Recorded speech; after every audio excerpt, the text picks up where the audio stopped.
शहबाज शरीफ को मिलने वाला इंटरनेशनल सादिक और अमीन का सर्टिफिकेट 24 घंटे के अंदर अंदर वापस हो गया है। बरतानवी सहाफ़ी का मौक़िफ़ है कि अखबार ने शहबाज शरीफ या अली इमरान को हर्जाने या अखराजात की अदायगी नहीं की और ना ही जस्टिस निकलन की तरफ से इनके खिलाफ अखराजात के अहकामात को ख़त्म किया गया। पहले तो अखलाकियात का जनाजा ये कि ये वही राना सनाउल्लाह साहब थे जो आज से 1 महीना पहले तक ये कहते थे कि खान साहब पंजाब और केपी दोनों असम्बलियाँ तहलील करें, मैं फेडरेशन की असेंबली तहलील करके आम इंतखाबात का ऐलान करवा दूंगा। अवाम का मसला नून लीग की मीडिया मैनेजमेंट है नहीं। अवाम को उस अल्लाह मारे से कोई लेना देना है नहीं कि जिसने सोशल मीडिया पे शहबाज शरीफ को जो है वो मुंह की दे मारी है।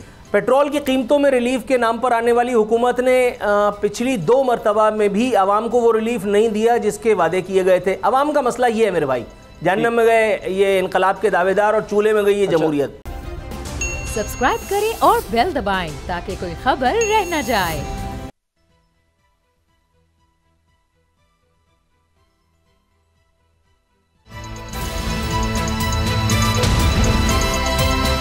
अब पता चला। बिस्मिल्लाहिर्रहमानिर्रहीम, अस्सलाम वालेकुम। मैं हूं मोहम्मद उसामा गाजी और आप देख रहे हैं अब पता चला। आज के प्रोग्राम में बात करेंगे डार की सदर से मुलाकातें, डेली मेल की मुआफ़ी और हुकूमत की 2 नंबरी और हुकूमत का कारकर्दगी दिखाने की बजाय छुपाने पर जोर।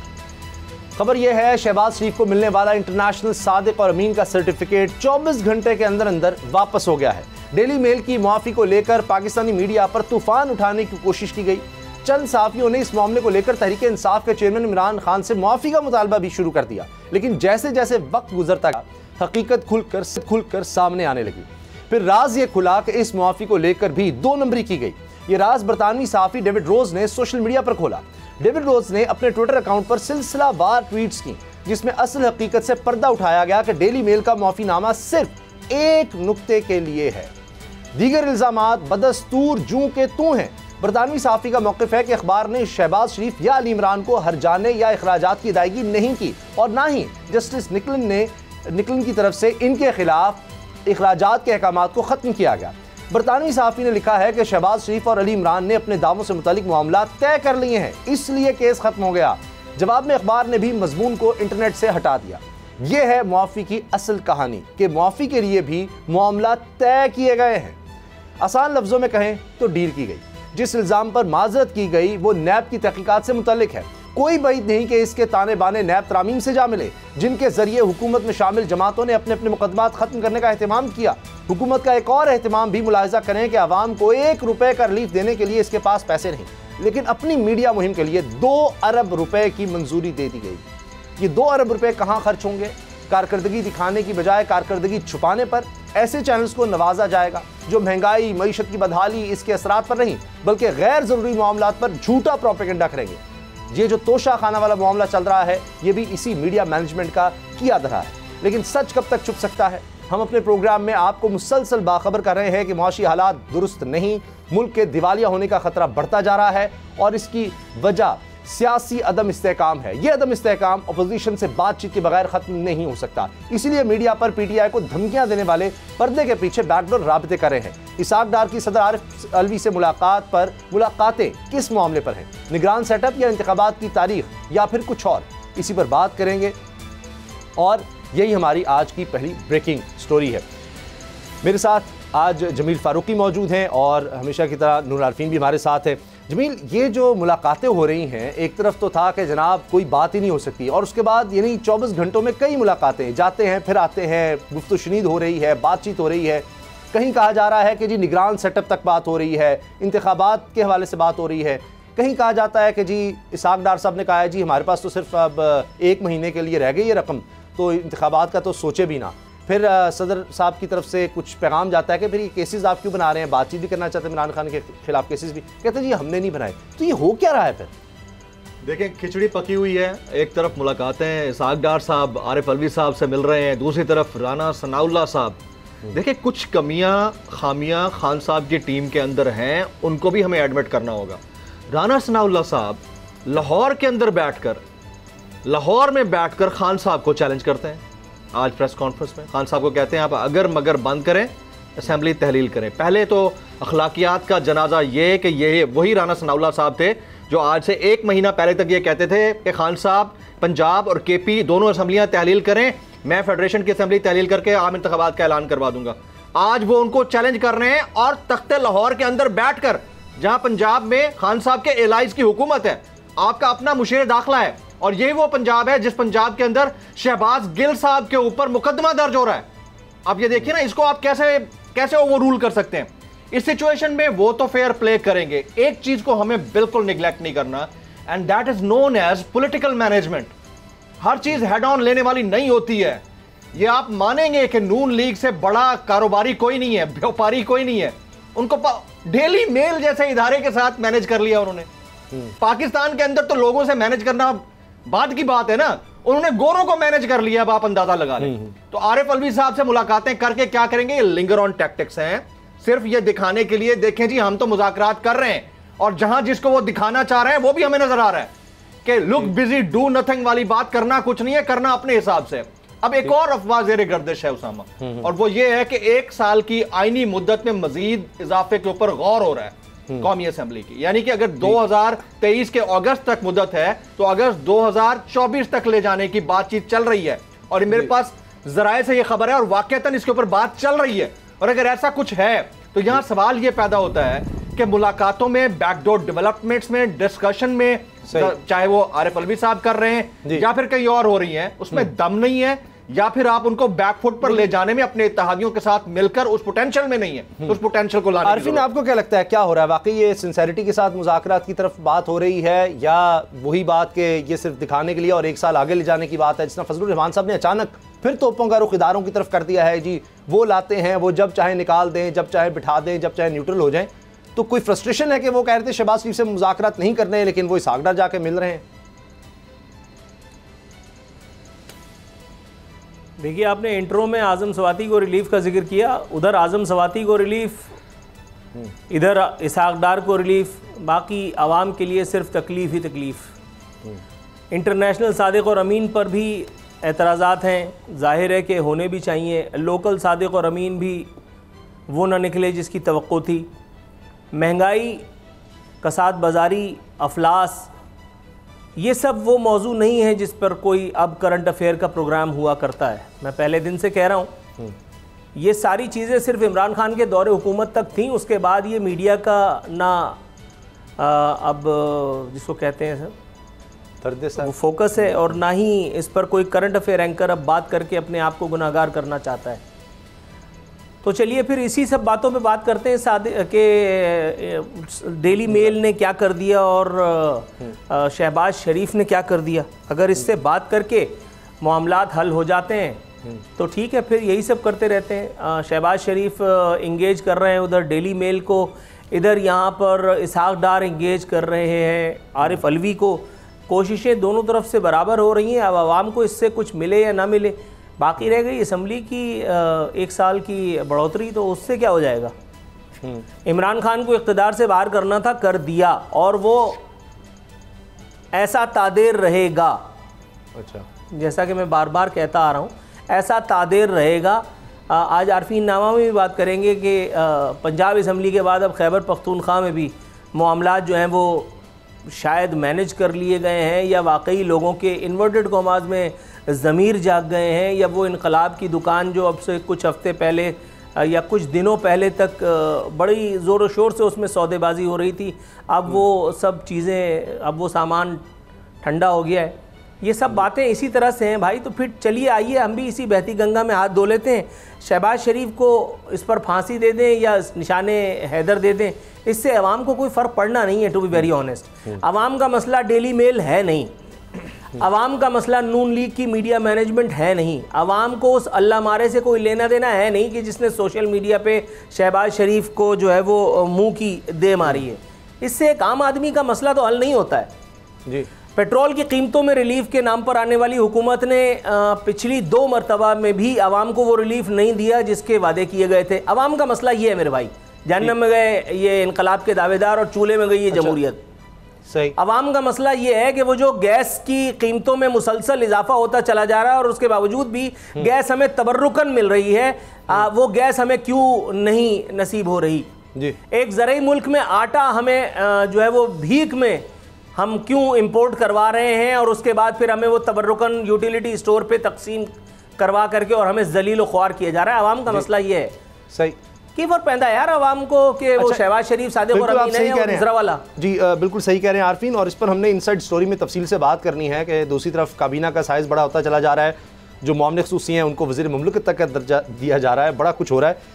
लेकिन अभी टॉप स्टोरी में हमने बात करनी है डेली मेल के हवाले। ये किस तरह से जमील ट्विस्ट कर दिया जाता है कि जनाब उन्होंने कहा कि जो नैब ने ये इल्ज़ाम नहीं लगाया था कि जो ज़लज़ला ज़दगान है उनकी रकम शहबाज शरीफ साहब के अकाउंट में गई, लेकिन साथ अब क्लैरिफिकेशन बाद में आ गई है डेब्रोज की तरफ से कि बाकी मनी लॉन्ड्रिंग के इल्ज़ाम वहीं का वहीं हैं। ये क्या होता है, इक़्तिदार में आते हैं, डील कर जाते हैं। हुदैबिया पेपर मिल केस जो माना यही इसाक डार साहब थे, इनका बयान अर्फी था टेक्निकल जस्टिस कि जनाब वो टाइम बार्ड हो गया कि इतने अरसा गुजर गया, वो केस नहीं खुल सकता, उन्होंने उसको दबाई रखा। इसी तरह ये हमेशा हैं। अब इसमें भी हम ये देखते हैं मनी लॉन्ड्रिंग के चक्रों में क्या हुआ कि जनाब वो लोग ही, वो मुश्ताक और वो दीगर मकसूद चपरासी, वो मरने लग गए सारे, वो सब मर गए। इन्वेस्टिगेशन करने वाले डायरेक्टर रिजवान, उनका इंतकाल हो गया। तो उसके बाद तो ये होगा कि कौन, और फिर FIA वो कैसे परसू करेगा, वरना तो वो लोग जो आज तक बाहर नहीं गए वो वहां से पैसे भेज रहे हैं, लाखों करोड़ों डॉलर भेजे जा रहे हैं, 17 अरब रुपया भेजा जा रहा है। सलमान, शहबाज, सारे सबूत मौजूद हैं, लेकिन उसके बाद वो वापस आ रहे हैं। डेली मेल वाले मामले को, ये 2 अरब रुपया जो मीडिया में जाता है उसका ये होता है कि कहानी कुछ और कर दो। देखिए उसामा, सबसे पहली बात तो ये है कि 2005 में ज़ल्ज़ला आया था, इमदाद का मामला उस ज़ल्ज़ले से मुताल्लिक था। हम अखलाकी तौर पर इतने गिरे हुए हैं कि उसमें होने वाली मुबैना करप्शन को जस्टिफाई करने के लिए पाकिस्तान का एक स्टेट इंस्टीट्यूशन जिसका नाम नैब है, वो उस NRO का हिस्सा है। इससे बड़ा जुल्म नहीं हो सकता। अब 2 तरह के कंपैरेटिव एनालिसिस बनते हैं। एक तो वो कि एक मुल्क का साबिक वज़ीर आज़म सैलाब ज़दगान के लिए बैठ के टेलीथॉन कर रहा होता है, जिसको इसी मुल्क का एक स्टेट इंस्टीट्यूशन जिसको हम पैमरा कहते हैं, उस टेलीथॉन को रुकवा देता है मुख्तलिफ चैनल्स के ऊपर। पहली बात। दूसरा, यानी इसी मुल्क के अंदर सैलाब जो ज़ल्ज़ला ज़दगान थे, ज़ल्ज़ला ज़दगान से मुतालिक जो इमदाद आती है, उसके ऊपर मुबैना खुर्द बुर्द के मामले के ऊपर आप ही की स्टेट का एक इंस्टीट्यूशन, यानी इस रियासत का एक पिलर है ना नैब, वो एक इंडिपेंडेंट इदारा है ना, वो क्या करता है, वो उनको क्लीन चिट दिलाने के लिए राब्ता करता है डेली। अच्छा, अब ये चूंकि मेरे पास आखिरी मिनट है, टॉप स्टोरी में हमने बात ये जो कर रहे हैं इसमें ट्रांसपेरेंसी इंटरनेशनल का जिक्र करना जरूरी है कि पहले नंबर पर हमारी पुलिस है जी करप्शन में, दूसरे पर ये जो कॉन्ट्रैक्ट दिए जाते हैं, तीसरे पर अदालती निज़ाम, और हमारे वज़ीर आज़म कह रहे हैं करप्शन नासूर है। तो ये फिर 650 अरब रुपए के इल्ज़ाम डॉक्टर आसिम से, वो भी अब नैब के थ्रू खत्म होने वाले हैं। नूर आलफीन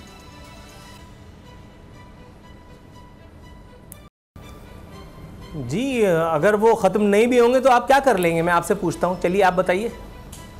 हम इससे पहले वाली हुकूमत में आपने क्या कर लिया था आसिम का? उसके बाद आने वाली, चलिए इसके बाद आने वाली हुकूमत में मैं आपसे 98 की शर्त लगाता हूँ, आप उसका कुछ कर लेंगे डॉक्टर आसिम का? आपको पता है उसकी सिक्योरिटी कितनी है? और भाई यार लतीफ़ाबाजी, मतलब, और आपको पता है मैं वैसे ही शॉर्ट टेम्पर्ड आदमी हूँ। इन लोगों को निशाने हैदर दो, निशाने इम्तियाज दो, और इनको डिक्लेयर कर दो कि ये पाकिस्तान के कौमी हीरो हैं, ये सारे चोर चमार, और आप बैठ करके उन पे मुझसे तवर्रेबाजी, मतलब डी में रख करके, और आप हट जाते हैं। मैं तो, और हर बार मैं आपके झांसे में आ भी जाता हूँ। आप ये भी देखिए मेरी सादा लोही, आई लव यू। लेकिन आरिफिन सही है, मगर देखिए कि इस तरह तो खुली छूट है, फिर इसका मतलब मुल्क में ये जो ट्रांसपेरेंसी इंटरनेशनल की रिपोर्ट है, शहबाज शरीफ साहब कह रहे हैं करप्शन नासूर है, तो फिर हमारा वज़ीर आज़म कह रहा है करप्शन नासूर है, तो करप्शन होने दें। ये इल्ज़ामात ऐसे लग जाते हैं, या तो हम कहें मुल्क में करप्शन ही नहीं है, अगर करप्शन है तो जिन पर इल्ज़ाम लगते हैं वो पकड़े नहीं जाते। अच्छा, ये आपने बड़ी जबरदस्त कही, और इसी एक बात के सहारे मैं आज का पूरा दिन गुजार लूंगा। हाँ, ये एक अच्छा सवाल है। अच्छा, मैंने तो नहीं रोका किसी को, अल्लाह रसूल की कसम खा करके कह रहा हूँ, मैंने तो नहीं रोका। आप इस वज़ीर आज़म को अरेस्ट कर लें या पिछले वाले को धर लें, या उससे पिछले वाले को आप फांसी में लटका दें, सानू की रस्सी चाहिए तो मुझसे ले लो, यानी इसका लेकिन ये बदबूदार, गंदा, मनहूस निज़ाम, यानी इन सब जुगाड़ों लोग आके जब निज़ाम का ऐसा बनते हैं, वैसा निज़ाम बनने ही नहीं देते, ताकि उनको पता है कि हमें पकड़ा तो हमें जाएगा, सबसे ज़्यादा करप्शन तो हमने करनी है। जनाब, ब्रेक का वक्त हो रहा है, ब्रेक के बाद आरफीन नामा भी होगा कि क्या हो रहा है खैबर पख्तूनख्वा असेंबली में, अब क्या होने लग गया है तहलील के हवाले से। लेकिन ब्रेक पर जाने से पहले बोल का पहली दफ़ा इश्तिहार आया है, आए देखते हैं। जिस तरह बोल नंबर 1 है, इसका ऐड भी नंबर 1 आ गया है। पाकिस्तान के नंबर 1 न्यूज़ चैनल का नंबर 1 इश्तिहार, पाकिस्तान का नंबर 1 ऐड।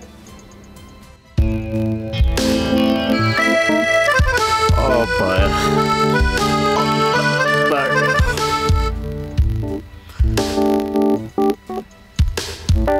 इंतशार से निकलने का वाहिद हल इंतखाबात हैं।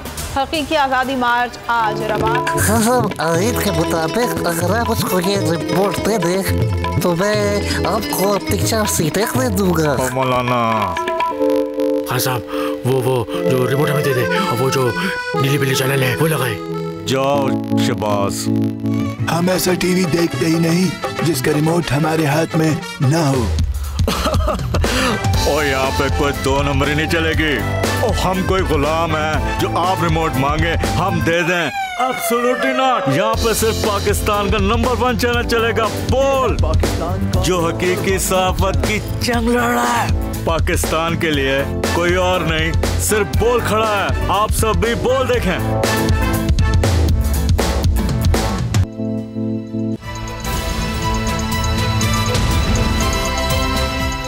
पता चला। वक्त है आरफीन नामा का। जी आरफीन। जी उसामा, हम बात कर रहे थे कि दाल काली है, लेकिन भाई यहाँ दाल नहीं काली, यहाँ तो पूरा दाल चावल सालन सारी चीज़ें काली ही निकली हैं। पहले पंजाब असम्बली में हज़रत परवेज़ इलाही ने अपने रंग ढंग दिखाए थे, और अब जो है वो केपी से ख़बर आई है, और ख़बर भी क्या आई है, बैरिस्टर सैफ, ये भी खैर अब इनकी तारीफ़ में भी अब कितने लोगों की तारीफ़ ऐसी की जाए कि हक़ अदा हो जाए जिन्होंने सियासी वफ़ादारियाँ नहीं बदली हैं। खैर से इनकी भी तीसरी सियासी जमात थे। पहले परवेज़ मुशर्रफ को प्यारे हो गए थे, उसके बाद जनाब मन ये MQM को प्यारे हुए, और उसके बाद इनको कुछ और समझ में आने लगा। लेकिन बहरहाल आज उन्होंने एक सरप्राइज़ दिया है। पहले ये भी मोनिस इलाही और परवेज़ इलाही की तरह सुम्मुन बुकमुन चल रहे थे, और उन्होंने भी कहा था कि भरपूर एतमाद और जो कहेंगे वही होगा। लेकिन आज रंग ढंग दिखाए हैं इन्होंने। फरमा रहे हैं कि केपी असम्बली की तहलील पर वुज़रा और अराकीन में इख्तलाफात हैं। इन्होंने कहा कि हम सिर्फ खैबर पख्तूनख्वा असम्बली तहलील करके मरकज़ी यानी वफाकी हुकूमत पर प्रेशर नहीं डाल सकते। ज़रूरी ये बात है कि जब तक पंजाब असम्बली को तहलील नहीं किया जाता उस वक्त तक केपी असम्बली को भी न छेड़ा जाए। दूसरी जानिब मैं आपको ये बताते हुए खुशी तो महसूस नहीं कर रहा हूँ, लेकिन पंजाब काबीना में जिसके तोड़े जाने की कस्में खा रहे थे परवेज़ इलाही साहब, वहाँ आपको भी पता है कि एक नए वज़ीर का खैर से इजाफा किया है। तो ये वज़ीर का इजाफा तोड़े जाने वाली काबीना में तो नहीं होता, जहाँ तक मेरी मालूमात हैं। आई मे बी कम्प्लीटली रॉन्ग। और इस हवाले से अखबारात में ख़बरें चली, बाकायदा इस हवाले से एडिटोरियल छपे, प्रोग्राम्स हुए, वीलॉग्स हुए कि इमरान खान साहब को इस बात का कतई इल्म नहीं था। एक अखबार की खबर बता रही है ख्याल कास्तरों ने हलफ उठा लिया, शेड्यूल के बगैर जमान पार्क जा पहुँचे। इमरान खान साहब का कहना है हमारे मौक़िफ़ को नुकसान पहुँचाया गया, मुझे नहीं पता था कि आपको वज़ीर बनाया जा रहा है, समझा कि किसी महकमे की सरबराही देनी है। ये रंग ढंग होते हैं इत्तेहादियों के। ये वो लब्बैक कहेंगे इमरान खान की कॉल पे, ये जिनको 10 सीट लेकर के और वज़ीर आला बनना नसीब हुआ है। आपको लगता है कि ये हकीकी आज़ादी और इमरान खान और जमहूरियत और फलाना फलाना के लिए ये अपनी जो है वो सामने धरे हुए तश्त को लात मारेंगे? जनाब, मैं पहले भी कह चुका हूँ कि ये जहाँ की खाते हैं वहीं की गाते हैं। अब एक और ख़बर सुन लीजिए। वज़ीर आला पंजाब के लिए जहाज़ किराए पर लेने का फ़ैसला, ये असम्बली तोड़ रहे थे, तो ये जहाज़ पे क्या सब्जी आएगी आवाम के लिए?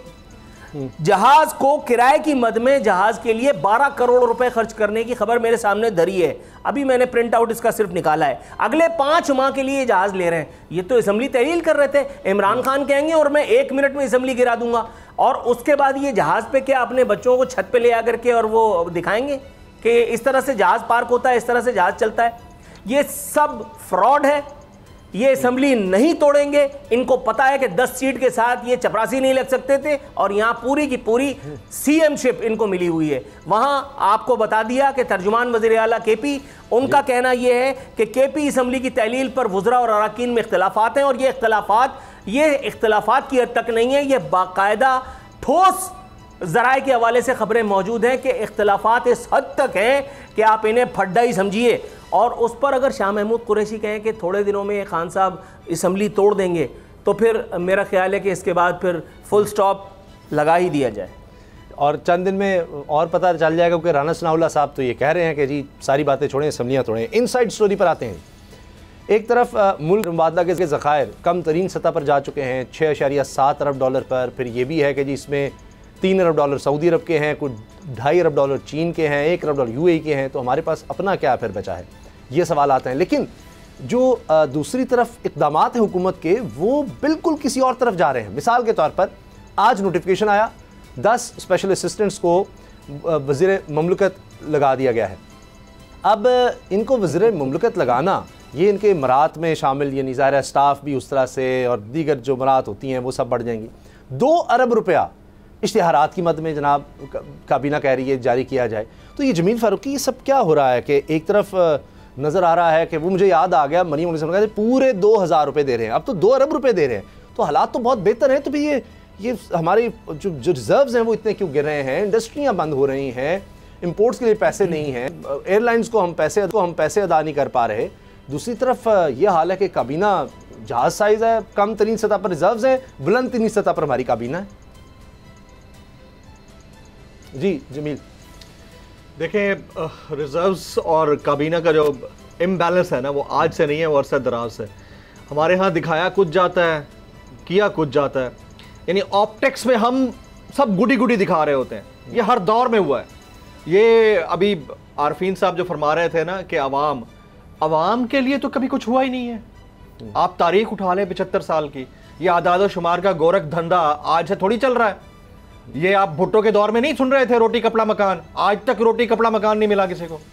ये अरसा दराज से हम सुन रहे थे। आप देखिए बिजली मजीद महंगी नहीं होगी, आप उठा के देख लें 80s की हेडलाइंस। आज इसके अलावा आटा हम सस्ता देंगे, 90s की हेडलाइंस आप उठा के देख लें। आप ये देख लें आबादी जो बढ़ रही है उसके ऊपर काबू पाया जाएगा, आज तक देख लें। यकसा निसाबे तालीम, ये हमारा स्लोगन हुआ करता था, आज तक देख लें वही रोना हम रो रहे हैं। तो फिर ये जो आदाद शुमार का गोरख धंधा है, काबीना कुछ भी कहती रहे। खुद खान साहब के दौरे हुकूमत के दौरान जो 4 अदद वज़राए ख़जाना तब्दील हुए, मुशराए ख़जाना, उनके दौर में क्या कुछ नहीं होता रहा। आखिर में आकर शौकत तरीन साहब ने कुछ बेहतर किया आदाद शुमार को। तो हालात बिल्कुल ऐसे ही हैं, इनके कंट्रोल में। देखें कॉम्पिटेंट बंदे को तो कभी इन्होंने ऊपर आने नहीं देना, सारे वही चेहरे हैं। एक जमात से निकलते हैं, दूसरी जमात में जाते हैं, जाकर बैठते हैं, वही लोग हैं। उन्होंने अपनी अपनी पोजीशनें मोर्चे संभाले हुए हैं, वो जैसे चाहें जिस तरह गुडी गुडी दिखाना चाहें आप देख लेते हैं। हमने सिर्फ इंटरनेशनल फोरम्स को दिखाना होता है कि हमारी ये ब्रैकेट में हमारा GDP चल रहा है और ये हमारा रेवेन्यू है और इतना हम पैसा कमा रहे हैं। होता कुछ भी नहीं है, हम धंसते चले जा रहे हैं कर्जों की दलदल में। खान साहब के दौर में कम से कम रेमिटेंसेस तो बेहतर हुई थी, वो भी गई आपके हाथ से, पीछे रह कुछ नहीं गया। अब जो पीछे बचा है ना, वो यही है सियासी लड़ाई, बयानात का घोरक धंधा, एक दूसरे के खिलाफ हर्जा सराई, रोजाना सुबह शाम। आप देखें हमारी हेडलाइंस में सिवाय बयानात के आपको कुछ और नजर आता है। मईशत की बात छोड़ दें आप, मईशत मैं कहता हूं इकोनॉमिस्ट को भी नहीं पता होगा कि इकोनॉमी क्या होती है पाकिस्तान के। पाकिस्तान के सबसे बड़े माशी माहिर इसहाक डार साहब जो हैं वो करता धरता है, वो सुपर प्राइम मिनिस्टर भी हैं। ब्रेक से पहले इस पर ब्रेक के बाद भी बात करेंगे। लेकिन आरफिन, खबर ये भी आई और मुझे इस पर दुख हुआ और साथ मुझे ये भी इस बात पर मुझे शर्म आई कि जब आप ये कहते थे कि सैलाब ज़दगान की मदद ज़्यादातर नहीं उनको पहुंचेगी, तो मैं अंदर से ये कहता था नहीं, आप जज्बात में दुख में ये बात कर रहे हैं, ऐसे कैसे हो सकता है, हम तो सबसे ज़्यादा खैरात करने वाली कौम है, ये सैलाब ज़दगान तक पहुँचेगी।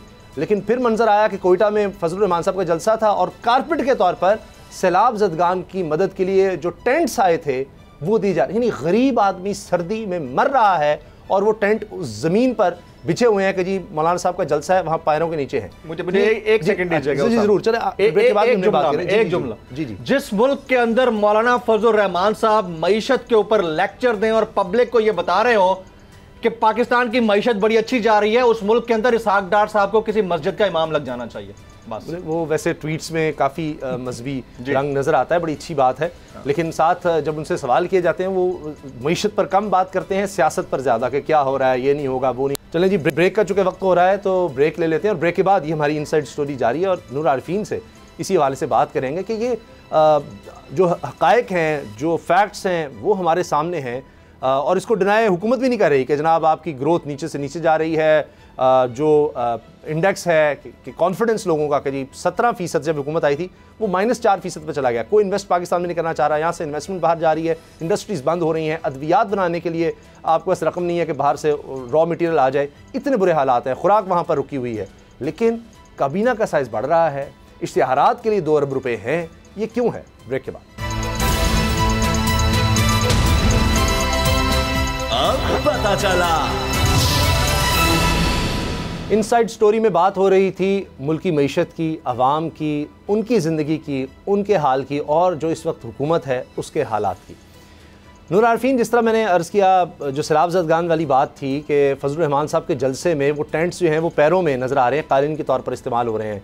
अब उनकी जमात कह रही है कि जी ये स्टेडियम वालों का इंतज़ाम था और स्टेडियम वाले कह रहे हैं जी ये जमात वाले लेकर आए थे। जो भी हो, लेकिन पता लग रहा है कि कितना डिस्कनेक्ट है कि जो किसी से इमदाद भी मिल रही है वो आम आदमी तक नहीं पहुंच रही। फिर ट्रांसपेरेंसी इंटरनेशनल अगर पुलिस को कह रही है तो कॉन्ट्रैक्ट वालों को कह रही है, अदलिया को कह रही है, तो पता नहीं पाकिस्तान तो फिर करप्ट तीन तो फिर आएगा जहाँ पर केसेस भी ख़त्म हो जाएंगे, नैब भी ख़त्म हो जाएगा और मईशत का भी बुरा हाल है। यानी आपके पास रकम नहीं है, लेकिन हम अगर देखते हैं अमीर तरीन लोगों के लिए गाड़ियां इंपोर्ट करने के लिए इजाज़त है, अद्वियात के लिए नहीं आप रॉ मटेरियल इंपोर्ट कर सकते। ये इतना तजाद क्यों है? ये इसलिए मेरे भाई क्योंकि जमहूरियत बेहतरीन इंतकाम है और आपके यहाँ जमहूरियत नाफिज है, और जब तक आपके यहाँ ये हुस्न जगमगाता रहेगा, ये सारी चीज़ें इसी तरह से चलती रहेंगी। देखिए फजलुर रहमान साहब को जो आड़ मौजूद है ना जो उनके पास, उस पर आप उनका कर वर कुछ नहीं सकते। आप थोड़ा सा शशके वशके कर लें, ये जो अभी हम बात कर रहे हैं कि फ़लाना फ़लाना फ़लाना फ़लाना, होगा कुछ भी नहीं। इसलिए कि अगर आपको लगता है कि उनके मुतक़िदीन इस बात को बड़ा सीरियसली लेकर के और सवालात कर लेंगे, तो मेरे भाई फिर ये सोचने वाला अहमकों की जन्नत में रहता है। आपने थोड़ी अरसे पहले देखा कि इमरान खान साहब का जहाज़ जो है वो, सॉरी जहाज़ कह रहा हूँ, उनके जलसे के लिए कि स्टेडियम को किसी बेवा की उजाड़ मांग की तरह से जो है वो रौंद के रख दिया गया, और उसकी ज़ाहिर है कि तौजी तो मौजूद थी। तो भाई ये इसी तरह से चलता है निज़ाम का हिसाब किताब, आप समझ रहे हैं। आज आपको कलेजे से लगा लिया, कल मुझे गोद में बिठा लिया, और जब तक आप कलेजे से लगे हुए, तो मैं एक बात बता दूं, फिर मैं और जमील फारूकी कितने ही रो रो करके SHO साहब के पास जा करके आपकी कंप्लेंट्स करें। SHO ने कुछ नहीं करना आपका, उसने उल्टा हमारे ही कान मरोड़ने के तुम ही लोग हो असल फसाद की जड़। तो फजलुर रहमान साहब से शिकायत करना और UNCHR के वो जो टेंट उन्होंने तरक्कीकत, उन्होंने UNCHR के टेंट को पाँव तले नहीं रौंदा है, उन्होंने तमाम तर इखलाकी रिवायात को, तमाम तर विद ऑल ड्यू रिस्पेक्ट बड़ा सख्त जुमला है, लेकिन शराफत को अपने पैरों तले रौंद करके ये बता दिया कि जब तक ये जो चमन है ना, चमन से पहले एक जुमला होता है, आप लोग शायद समझ जाएं, ऑफ द रिकॉर्ड गुफ्तगू में हम लोग अक्सर यूज़ करते हैं, TV पे यूज़ नहीं करना मैं इखलाकन। तो वो जितने चमन है जिनको जमहूरियत में आफियत नज़र आती है, जब तक ये सेटअप रहेगा, जब तक हमें अपने गालों पे थप्पड़ खाने की आदत रहेगी, कभी इनकलाब के नाम पे, कभी हकीकी आज़ादी के नाम पे, कभी मज़हब के नाम पे, कभी दीन धर्म के नाम पे, कभी चांद पे जाने के नाम पे, कभी किसी और नाम पे, कोई कह रहा है मुझे किसी से टेलीफोन पे बात करनी है, उसके लिए उसने बाहर से एक ख़ास तौर पे फ़्लाइट को बुला करके नेशनल सिक्योरिटी एडवाइज़र लगवा दिया, और वो अल्लाह मारा एक मिस कॉल नहीं दिलवा सका, एक मिस कॉल नहीं दिलवा सका। यहाँ वो इसहाक डार वो मलकुल मौत से बेल लेकर के आ गया बेचारा कि मैं पाकिस्तान की डूबती नैया का खिवैया मैं ही हूं, और असल में हो क्या रहा है, सब लाल गुलाबी बातें। जाकर के आरिफ अलवी के पाँव में बैठे हुए। अबे भाई तू वहां क्या ढूंढ रहा है? With all due respect, Arif Alvi का तो मुआवजा होने वाला था ना, है कोई इस मुमलिकत खुदादाद में जो आरिफ अलवी के गिरबान पे हाथ डाले? मुआवजा है कोई?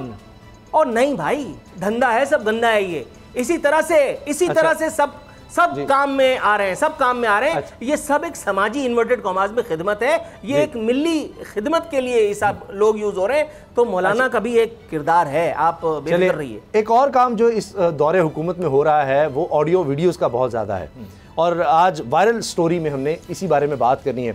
जमील, तकरीबन अप्रैल से लेकर जब से हुकूमत आई है 28 ऑडियो वीडियोस लीक्स हुई हैं, 28। एक दौर था शहबाज शरीफ साहब सदर से जज से बात कर रहे हैं, तो वो ऑडियो आ गई। उस वक्त सेनेटर सैफुर रहमान साहब होते थे साहब के करता धरता, उनकी ऑडियो आ गई जज साहब से बात करते हुए। तो बड़ी बात होती थी कि वो ऑडियो, और फिर उसके बाद कई साल हम देखते उस तरह का मामला नहीं। लेकिन ये चंद महीनों में ये सिलसिला नहीं रुक रहा, लेकिन उसका इम्पैक्ट उतना ही कम है। या ये कुछ पीछे से बनाई इस तरह जाती हैं, उसके पीछे कोई सबूत उस तरह से नहीं होते। साकिब निसार साहब से लेकर उसके बाद इमरान खान साहब PM हाउस की जनाब ऑडियो लीक्स हो रही हैं, उस पर FI आज तक बुला रहा है कि जनाब आए, ये साइफर की क्या बात हो रही थी, किस तरह से हो रहा था। अब नया एक जनाब जुल्फी बुखारी साहब की जनाब ऑडियो, ये सिलसिला चलता चला जा रहा है। ऐसे लग रहा है कि प्रोडक्शन हाउस बना हुआ है कहीं। देखें, हम बचपन में ना जब छोटे होते थे तो उस दौर में ये हमारी USB वगैरह की चीज़ें नहीं होती थी ना, तो वो CDs लेने के लिए किसी CD शॉप पे, या उससे पहले कैसेट्स का दौर होता था VCR वाला, तो वो जाते थे, हम कहते थे यार इतनी सारी फिल्में रखी हुई हैं इसने। तो मुझे तो हैरानी होती है कि पाकिस्तान के अगर 5 असेंबलियाँ बशमूल वो गिलगित बल्तिस्तान और फिर बाकी सियासतदान बाकी छोड़ दें, और फिर हमारे मुख्तलिफ इदारों से ताल्लुक़ रखने वाले शख्सियात, इन सब की वीडियोज़ मिला जुला के जिसकी लाइब्रेरी होगी ना, तो भाई उसको भी बड़ा सलाम है भाई, तूने इतने अरसे से वो लाइब्रेरी संभाल के रखी हुई है, उसमें वीडियोज़ संभाल के रखी। मैं एक मिसाल देता हूँ आपको। हम ट्रैवल करते थे बसों में, तो वो स्टूडेंट कार्ड दिखा के वो उससे ना आधे किराए पे ट्रैवल किया जाता था। ये कराची के अंदर भी होता है, पंजाब के अंदर भी होता है। तो एक बड़ा मुच्छर बड़ी उम्र का, कहीं से स्टूडेंट नहीं लगता था, उसने जाली कार्ड बनवाया हुआ। अच्छा। तो वो उसमें ट्रैवल कर रहा था। तो कंडक्टर आया उसके पास, उसने कहा हाँ भाई, उसने कहा स्टूडेंट, तो उसको स्टूडेंट भी नहीं बोलना था, स्टूडेंट। तो उसने कहा कार्ड दिखाओ, कार्ड दिखाया।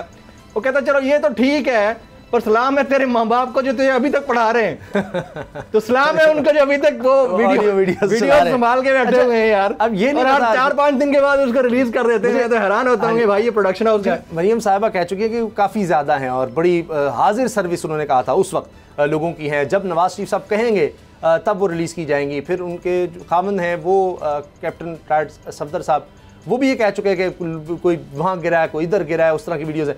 तो ये नवाज शरीफ साहब की इजाज़त से हो रही हैं या ये कोई अलग है आरफीन? ये किसी ने बनाई हुई हैं और भी बहुत सी हैं। ये जहाँ ज़रूरत पड़ती है वहाँ पर किस तरह भेजनी है, कब वायरल करनी है, किस तरह इस पर बात करनी है, तो ये होता रहेगा और हम मीडिया में वही डिस्कशन चलाते रहेंगे।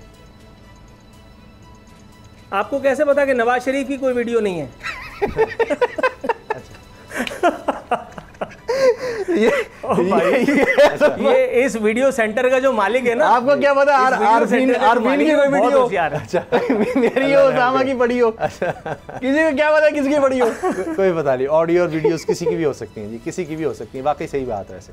लेकिन ये इससे फर्क क्या पड़ता है ये ऑडियो वीडियो से? बस चंद दिन का खेल, उसके बाद या तो ये कोई इसके यार मैं आपको एक बात बताऊं, जी मैं आपको एक बात बताऊं उसामा, वुसअत क़ल्बी से लदा हुआ ये माशरा है। यहाँ अगर बचा करके भी कहूँ तो मुझे लाल वाला लफ्ज़ यूज़ करना पड़ेगा। यहाँ अगर कोई लाल वाली फिल्म भी रिलीज़ हो जाए ना किसी की, और अभी पिछले दिनों एक बहुत अच्छे साहब की हुई है, मैं बड़ा शरीफ आदमी समझता था वो, अब जो हरकतें कर रहे हैं मैं टीवी पे नहीं कह सकता, लेकिन आप लोगों की मुस्कुराहटें बता रही हैं कि आप लोगों ने देखी हैं। उसके बाद फिर मतलब अब चलो नाम ले लेते हैं वो पिछले वाले का, इन मौजूदा वाले का नहीं लेते हैं क्योंकि ये तो बिल्कुल ही आपे से बाहर थे। मोहम्मद जुबैर, वो आज भी टीवी बैठते हैं यार। और जिस दिन वो आई थी तो उसके अगले दिन मरियम ने खड़े होकर के कहा था कि हमारी पार्टी के रियली सॉरी टाइम हमारा है। लगता है कि ये सिलसिला जारी रहने ऑडियो वीडियोस का, जिसके खिलाफ इस्तेमाल करनी होगी, जो जिसके पास मवाद है वो कहीं ना कहीं सामने लाएगा। प्रोग्राम देखने का शुक्रिया, इजाज़त दीजिए, अल्लाह हाफ़िज़।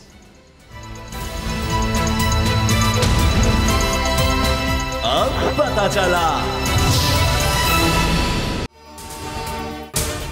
अगर आपको ये वीडियो पसंद आई तो सब्सक्राइब करें और बेल पर क्लिक करें।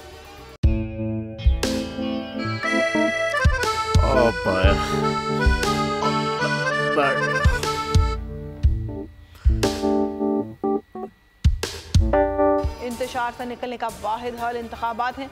हकीकी आज़ादी मार्च आज रवा। हाँ साहब, आयत के मुताबिक अगर आप उसको ये रिपोर्ट दे दें तो मैं आपको अपनी 4 सीटें दे दूंगा। मौलाना हाँ साहब, वो जो रिमोट हमें दे दे, और वो जो नीली पीली चैनल है वो लगाए। जाओ शबास। हम ऐसा टीवी देखते ही नहीं जिसका रिमोट हमारे हाथ में ना हो। और यहाँ पे कोई 2 नंबरी नहीं चलेगी। और हम कोई गुलाम है जो आप रिमोट मांगे हम दे दें? Absolutely not. यहाँ पे सिर्फ पाकिस्तान का नंबर 1 चैनल चलेगा, बोल, जो हकीकी सहाफत की जंग लड़ रहा है पाकिस्तान के लिए, कोई और नहीं, सिर्फ बोल खड़ा है। आप सब भी बोल देखें।